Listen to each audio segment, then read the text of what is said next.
Look at this big old woodpecker. He's got a limb laying down here. This tree's falling apart.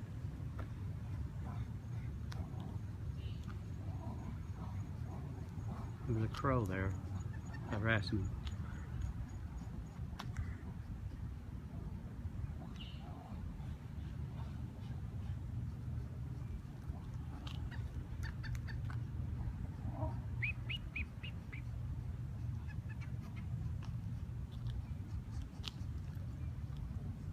Maybe he'll stay there long enough to get a decent view of him. I don't know.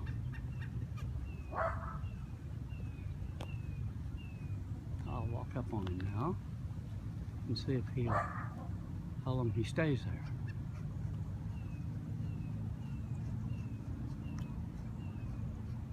He's getting himself repositioned so he can take off quick, I guess. There he goes.